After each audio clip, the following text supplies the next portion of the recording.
Warning. The following broadcast is not approved by your teacher, university, politician, or government. Side effects may include skepticism, better reasoning skills, liberty, peace, and an escape from the woke. Welcome to the show. I am your host, LB Muniz, and this is the Been Awake podcast for better sense making, and you are listening to a portion of episode 86. So if you missed the last episode, this is the new show format. I'm going to be doing live streams a couple of times a month. You can join those for free and watch the entire 2 hours, 3 hours, whatever we end up doing together, asking questions, participating. You know, let's bounce ideas off of each other. In this episode, I'd go through a bunch of stuff, and if you want to get the full, unedited episode, all you have to do is become a member of the Been Awake Elite. But in episode 86, we talk about Mexican Independence Day in Chicago, Gavin Newsom making the climate crisis simple, Matt Walsh versus Pearl Davis talking about red pills and, you know, these new ideas about marriage some people have, Lauren Boebert getting with a little hanky-panky at a date at a Beetlejuice Broadway show, the military's moral imperative being abortion, Trump talking abortion on Meet the Press, about a little bit about RFK and how he loves America, the new Senate dress code, and then a bunch of dumb videos. The last little bit is a bunch of dumb videos, like something dumb Charlie Kirk said, something dumb someone said defending communism, and then this dumb guy that I saw on X taking a sledgehammer to his shotgun. So I hope you enjoy the episode. Make sure you subscribe with your email at beenawake.com and follow me on all social media. Let's get into the episode. You know, do I want to talk about this? You know what? We're going to talk about this, okay? We're going to go, and then we're going to do that. Okay, so have you noticed recently there's been an uptick in stories out there about political figures? There's a reason for that. That's because everybody's back from vacation. Okay? It's important as when we analyze the news cycles to understand these general ebbs and flows that exist. And one of those ebbs and flows that exists is a lot of people go on vacation in August, and so September, Congress comes back into session, and so we see a lot of stories. And there's been a couple recently that I thought that we're gonna talk about here a little bit. And the first one involves Lauren Boebert out of Colorado. Now, before recording this episode, the thing Lauren Boebert was most known for was carrying a pistol on her all the time. That was one of her claims to fame as she was rising up through the as she was running for office, I should say. And it became a big point of contention when she got to Washington, D.C., because she wanted to still carry her firearm. And, of course, Nancy Pelosi didn't want that to happen. I think she eventually said that obviously she wouldn't be doing that. And, like, again, there's one thing, frankly, I think probably if I was a representative, I'd probably want to, maybe keep something in my briefcase sometimes, because you never know, right? But there is security there. But like what she would do is like carry that big on her hip, big and ostentatious on her hip, and so she wanted to continue to do that. Seems a little excessive. That's part of the theater of politics. Not the story we're going to cover today, because the story we're going to cover today strips down to his underwear. Later, he paid. Now this is a little clip that went viral. We're going to use it kind of as a jumping off point for the purposes of our conversation. On the top is her giving a speech on the floor, and then the bottom is allegedly, or I think it's confirmed, is Lauren Boebert out on a date. Julian is a mermaid found in DODEA elementary school libraries, describes a boy who wants to become a mermaid.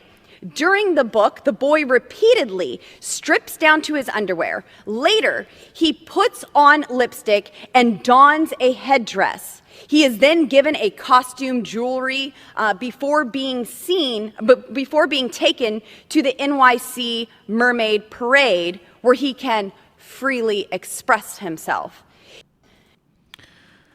So if you don't know the story here, apparently Lauren Boebert got divorced around a year ago, so she's back in the dating pool. And as part of that process, she went on a date with somebody, and I'm assuming he bought tickets to go see Beetlejuice on stage. Weird choice of play, if you're asking me, but hey, I'm not one to judge that hard about something like that. Doesn't sound very fun to me. It doesn't sound like a very fun musical, and I'm a fan of musicals. But anyway, so they're at this thing, and at one point or another, and in the course of the show, she gets kicked out. And she gets kicked out because they said she was vaping and she was being loud and disruptive, blah, blah, blah. She then, I think, probably made some sort of comments about how she just got kicked out of somewhere, not realizing that the theater in question had cameras with the ability to see in the darkened theater. So there was actually video released of her vaping in the theater, which, look, if any of you vape and, you vape inside. Like, yeah, you're not supposed to, but everybody knows you do it. Usually you're pretty good about hiding it, but maybe you've had a couple of drinks because you're coming from dinner and it's not going, and you just need that nicotine rush. So she was vaping. But that's the foolhardiness of this position. Here she is, a conservative culture warrior going to a Broadway show. You're not exactly walking into a friendly audience. There's an interesting reason as to why she might have gone, and that's because the guy probably bought the tickets. The other thing, and that's what you kind of saw in the video here that we were just watching, the other thing that happened is, they're saying that they were doing a little hanky-panky. The guy that she's with is what can only be described as fondling Representative Boebert. He is full on grabbing her in public, and she, no, I will say, if you watch this video a couple of times, she nervously reciprocates. Now, if this was a normal person, this really wouldn't be a story, but this is an opportunity to take shots at a sitting representative, specifically a representative that doesn't really play by the rule book you're supposed to play by in Washington, D.C. It also comes out that the guy she was on a date with is not only is a Democrat, a Democratic donor who owns a bar that has drag shows. So the question is you kind of got to ask yourself the question, why? Like, why would those two people go on a date? Now, maybe I'll leave room for love in my heart. Maybe it was a connection, and maybe she is a hopeless romantic, and so she decided to go on a date with somebody. Maybe it was a honeypot. Maybe this guy was trying to draw her into some kind of uncomfortable position because he thought it would be funny, and because, hey, she's not that bad looking, so you may as well do it. What I'm seeing, if she's commented on anything recently. Now, I will say to her credit, most of her Twitter thing has more to do with her, most of what she's done here has more to do with the impeachment proceedings against Biden. So maybe she's just, here we go. Oh, yeah, so she just said, basically she just acknowledged it by saying that she was having too much fun and that's why she got kicked out, which could have been the case, and she could have also just been a little bit drunk. It happens. But the foolishness of her is to go on a date, kind of period, honestly. Like, I understand that people have needs and people want to find partnership, and you're recently divorced and you want to try and get back out there, but you should probably have your friends hook you up with somebody. And if your friends hooked you up with this guy, you should probably find some better friends. What's so funny about situations like this for me is in that they intersect with politics is it just kind of shows the degradation of our political structure, right? Like, this is who's representing us in Congress. Somebody that's going on a date with somebody who is of such low taste that he's willing to grope you on your first date in the middle of a theater. Look, I'm not opposed to some hanky-panky, but I'm just saying there's a time and a place. And when somebody has a public profile, the person that they're with should maybe do something to accommodate that. You don't get to live a normal life when you become a politician. There's a trade-off to it. And she should be and she should think more about who she spends her time with. And I'm sure she will after something like this happens, right? Oh, this is a fun one. I don't think I ever read this one. We're gonna switch gears now. We're gonna talk to John Kirby, who is, I believe, one of the press secretaries. He's the guy that comes out when the main girl doesn't, and he's going to talk about why abortion is necessary for military readiness. Why is the new DoD policy on abortion critical to military readiness? Together. I'm really glad you asked that question. No, I really am. 1 in 5 members of the U.S. military are women, 20%. We're an all-volunteer force. Nobody's forcing you to sign up and go. People volunteer to go. You raise your right hand and you say, I'm gonna do this for a few years or even for my life. And it might cost me my life to do it. And when you sign up and you make that contract, you have every right to expect that the organization, in this case the military, is going to take care of you, and they're going to take care of your families.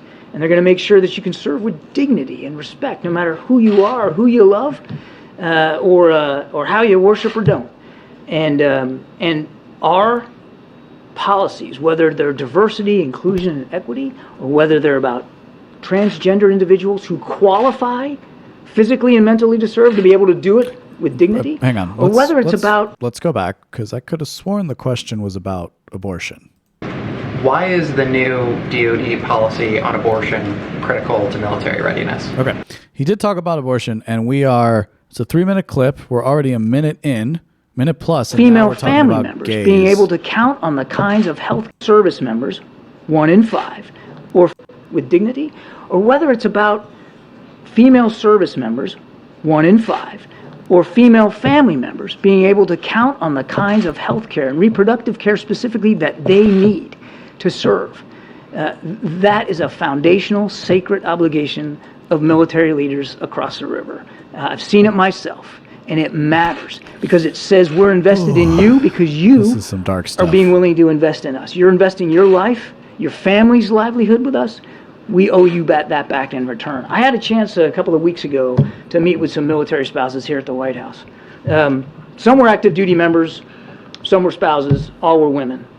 And 201, they told me, that abortion laws in this country that are now being passed are absolutely having an effect on their willingness to continue serving in uniform or to encourage or discourage, in this case, their spouses from continuing service. So if you don't think there's going to be a retention...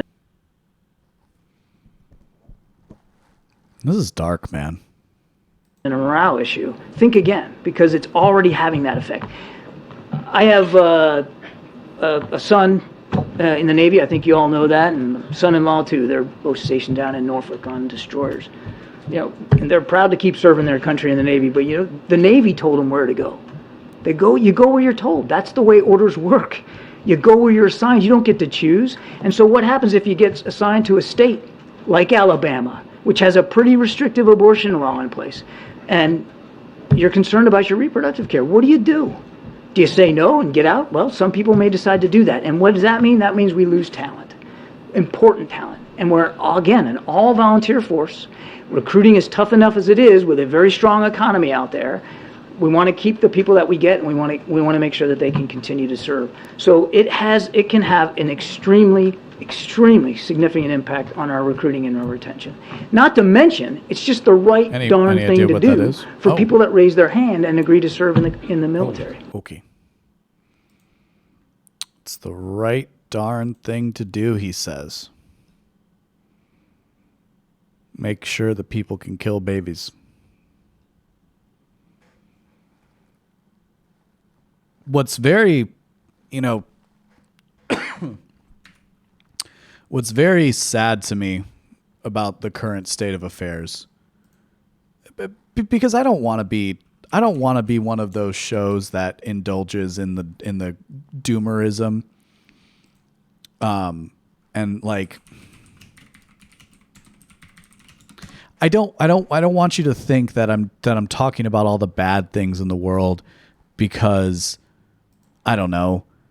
I think that I think that the world is some dark and evil place. There's evil on earth, but there's also good. But one thing that's particularly disheartening to me, looking at this, let's see, I'm looking for another clip to play here. One thing that's particularly disheartening is this issue of abortion. I'll be honest with you guys, I've never been somebody that has supported abortion. I was raised in a Catholic household, raised with a certain viewpoint of that stuff. And what's funny is, you know, a lot of, especially people who like leave the church, they'll talk, and it could be in many cases that this is what happens, right? A lot of people will look at a situation like this and they'll say, oh, well, I wasn't taught anything good about this. I was just taught a lot of propaganda. That's not my experience. I was actually taught, in fact, I was taught a very strict, and I was taught a very scientifically defense of why abortion was wrong beyond the moral claims. Now, of course, the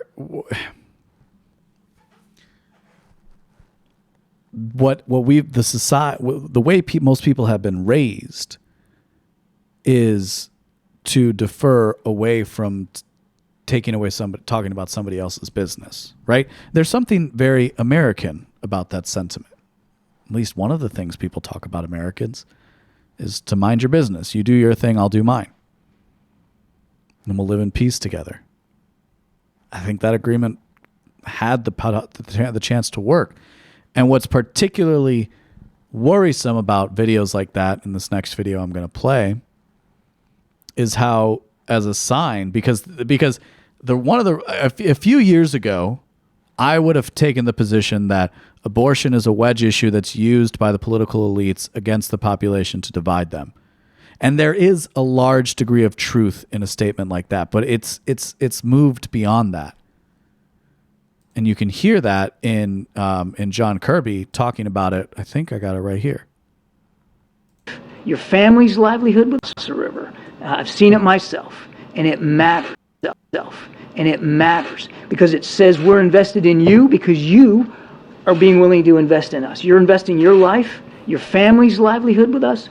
We owe you that back in return. I had a chance a couple of weeks ago. Investing your life matters because it is a foundational, sacred obligation to serve family members. Being able to what John Kirby talks about in this little video here is the reason why the DOD is saying that abortion is healthcare or whatever is because they want to ultimately retain talent, both in terms of female service members and also the spouses of male service members, as the case may be. And so making sure that they have a right to this procedure, right? The right to end the pregnancy without repercussion, he calls this. And it's not by mistake. That's the scary part. Out on the kinds of health care and reproductive care specifically that they need to serve. That is a foundational, sacred obligation of military leaders across the river. It's foundational and it's sacred. Now, you could make the very pragmatic argument, popped into my head as I was listening to that again, the very pragmatic argument that is, listen, if you want to have women in the military, you can't have them getting pregnant all the time. That's a drain on resources.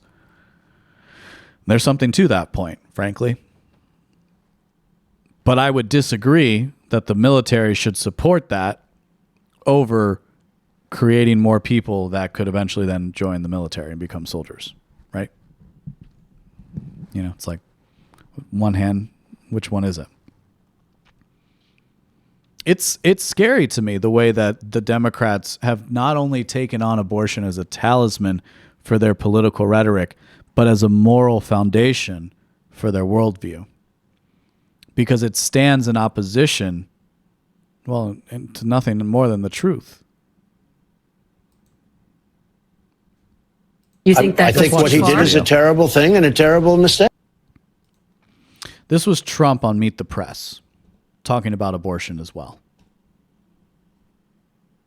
Mr. President, I want to give voters who are going to be weighing in on this election a very clear sense of where you stand on this. I think they're all going to like me. I think both sides are going to like me. What's going to have to happen is you're going to have to ask this question. Listen, please. You're asking me a question.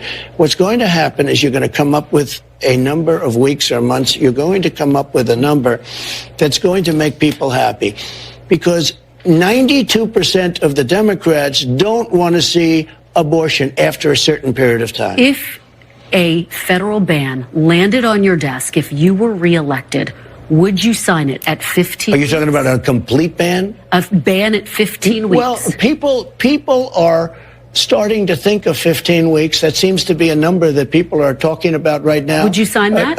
I would sit down with both sides and I'd negotiate something, and we'll end up with peace on that issue for the first time in 52 years. I'm not going to say I would or I wouldn't.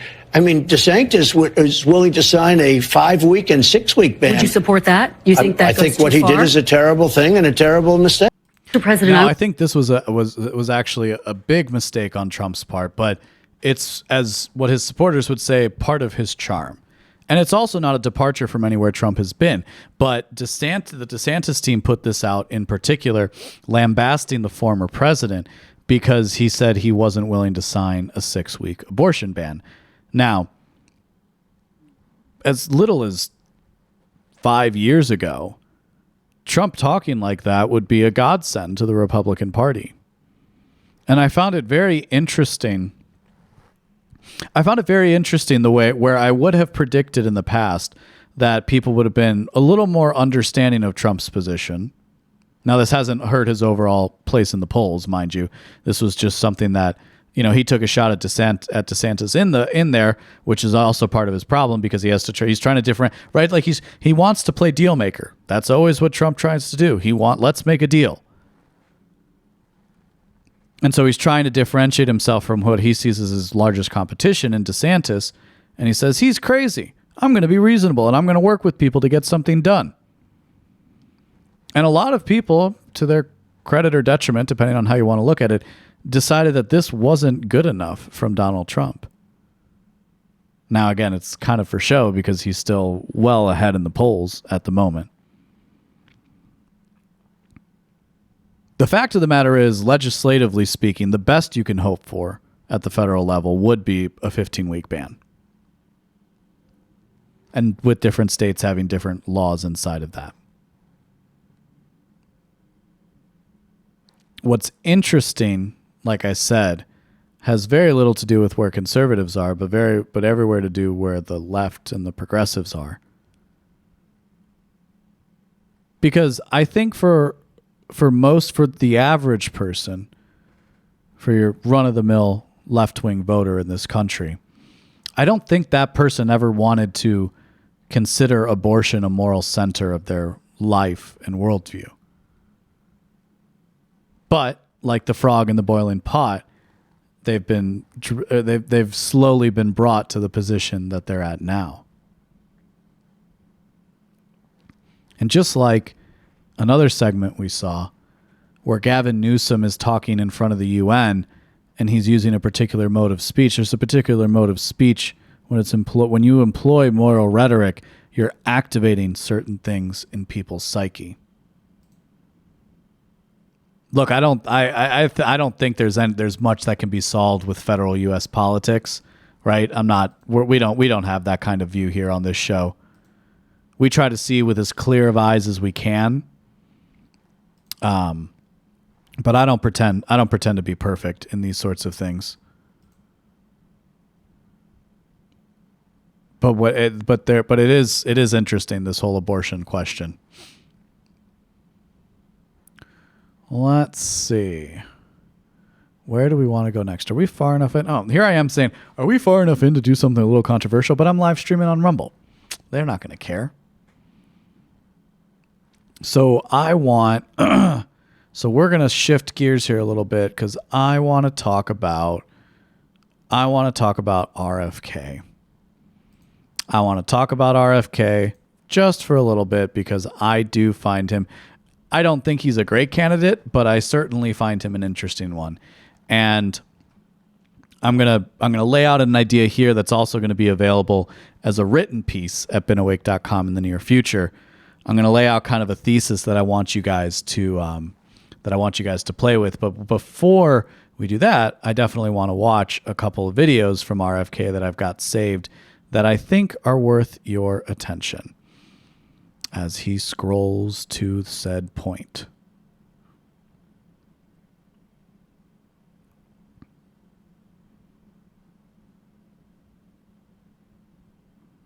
Still not there.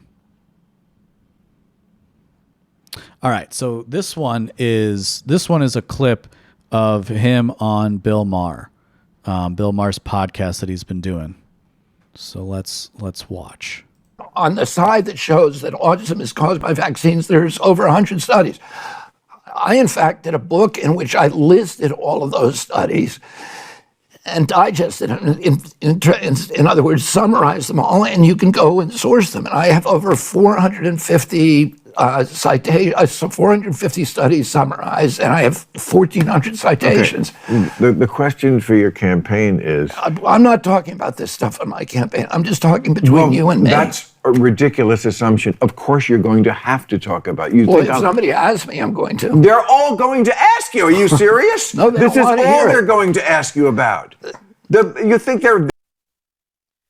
I will say, I'm not the biggest fan of Bill Maher, but I do think it is interesting to watch him on this show because he has a certain unguardedness with his conversation versus his long-standing series on HBO. And he points out what, of course, this is one of the things I don't like about RFK is how, despite the fact that he's embraced controversial issues, he kind of has this air of, well, it's not what I'm trying to make my campaign about. And Bill Maher says what all of us think in this situation, which is, of course, this is all they're going to talk about in regards to your campaign. They're your friends who want to help you. They don't want to hear They want to go to the most vulnerable point, which is you're a kook because you don't believe in vaccines. That's not me talking. I don't believe that, but that's what they will. But do you believe I don't believe in vaccines? I believe you are more... I just believe in science. I understand, but show me the science. I mean, this is but let's not talk about again the science. That's the thing. That's the mistake they made. I believe in science too. Listen, Bill, but just like the other side of it. Let me just say this. We have different. Every medicine is required to do placebo-controlled trials. That's what science is. You give a group of people, a cohort of people, the medicine, and then you give a similarly situated cohort of people the placebo. And then you look at health outcomes over a 4 or 5 year period, because many of the impact of the outcomes are going to have long diagnostic horizons and long incubation periods, so you won't see them immediately. You need to do it. Anthony Fauci has said 8 years for a vaccine. You need to watch them for a while. Those studies, all valid points, right? The only medicine that never gets tested are vaccines, and that is what I object to. It's not. I'm not saying that. Not only the only one effective. All I'm saying is let's test them the way that we test other medications. That does not seem unreasonable. That is not unreasonable. Well, that's my position. That is RFK's position, if you listen to him. Right? He doesn't think that all vaccines are a problem. He thinks that they should go through the same sorts of medical trials that other drugs have to go through before they're approved. And he thinks it's a problem that the companies are free from being sued. Those are very reasonable positions. But, and I'd encourage you, if you want to do a deep dive to understand these things, I think one of the best avenues for this is James Corbett's documentary on Bill Gates. Let's see.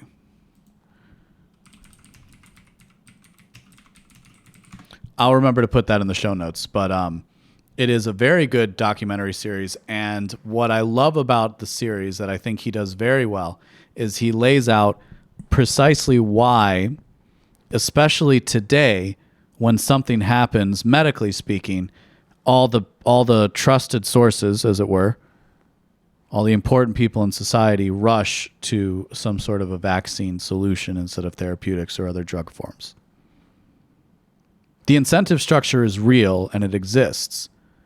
And RFK, who spent his life as a litigator, and the law is still a place where you can speak pretty freely, provided you have facts on your side to back you up. That comes through a lot in these interviews. But as Bill Maher points out, this is exactly what everyone's going to try to do, because otherwise they might listen to this kind of RFK. The founders and the framers of our Constitution knew that democracy was a very inefficient system, that it had all of these built-in inefficiencies and difficulties. They said that they felt that it would give us the one thing that would give us an advantage over totalitarian systems was this capacity for the free flow of information and a complete lack of control of debate, so that ideas that would eventually mature into policies would be annealed in a furnace of debate and then rise through the marketplace of ideas rather than being dictated from above. And that's what would give the energy, the vibrancy, the vigor to democracy. When they invented this democracy, we were the first. If you're like 40 to 50 years old, this is like crack. By 1865, 5 other nations had imitated us. Today, it's 190 nations based upon our system. We are supposed to be the exemplary democracy, and the corner foundation stone of our system is freedom of speech. All of the other freedoms depend on it. If we lose that, not only do we lose our democracy in this country, but the entire world loses us as an example. Exactly. So, he was in front of Congress, but that's kind of the other side, if you've been paying attention to him at all, and I've kind of been watching his campaign closely. That's really what he wants to talk about, is a return to some kind of normal American normalcy, where America was that beacon on the hill, despite that shining light on the hill, despite the fact that he wouldn't be the biggest fan of Reagan.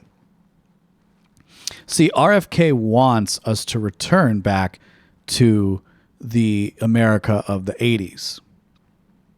And I think that ultimately is his undoing.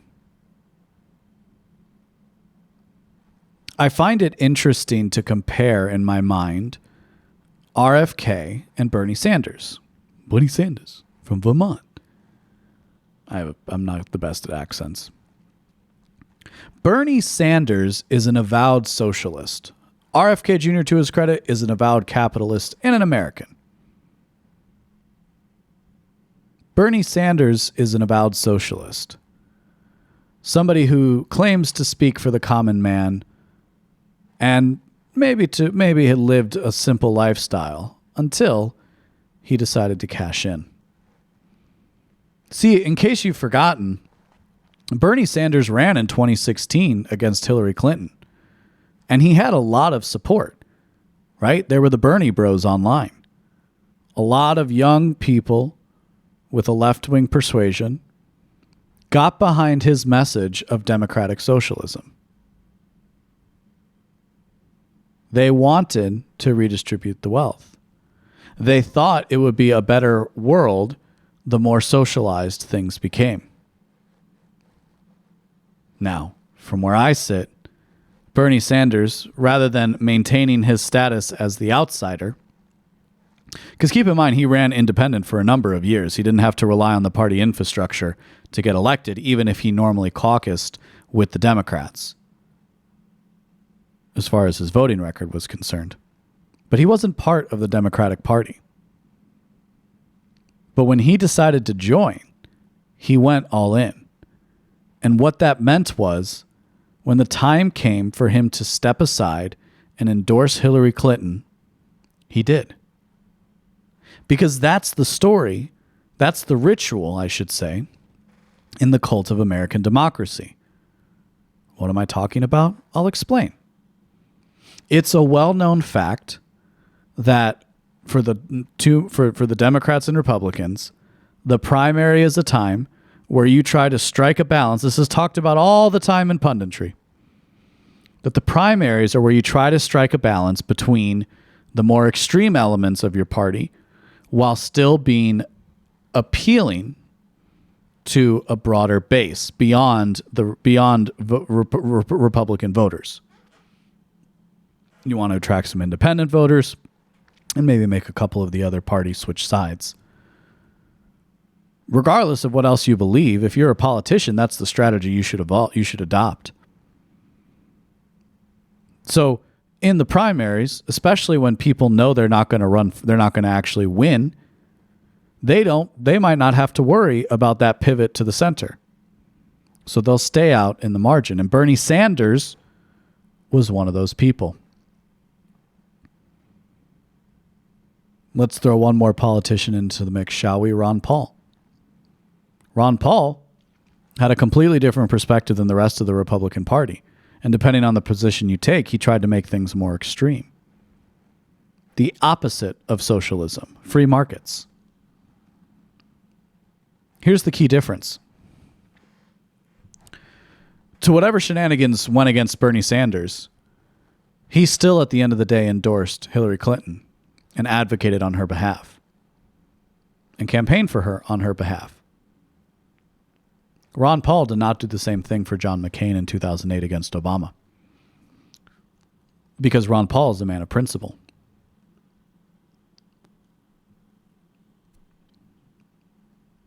I think, for whatever else I might think about him, that RFK Jr. might be a man of principle as well. I think he sincerely wants to restore American democracy, the kind of American democracy his father and uncle talked about at the dinner table growing up. But I don't think the Democratic Party is interested in having him amongst their ranks. They've certainly made that clear. They've also made it clear they're very comfortable having somebody like Bernie Sanders in the middle of their ranks. So what should we take from that?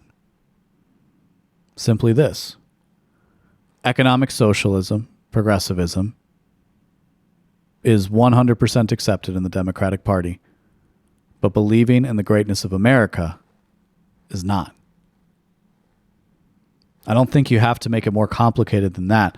And so what they're doing is they're using RFK's admittedly unpopular opinion about the vaccine system in this country, the vaccine regimen that we have, and more recently the implementation of what they called a vaccine for COVID-19.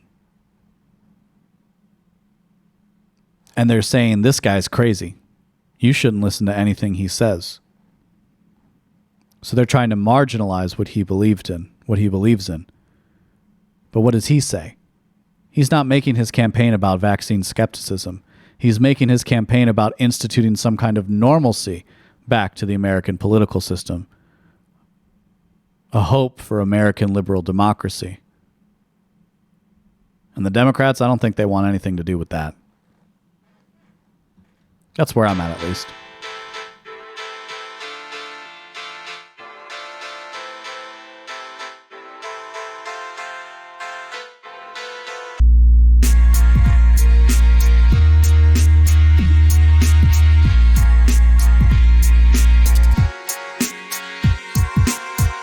If you like what you heard today, go to benawake.com to subscribe for future updates. My name is LB Muniz, and I am not one with the woke.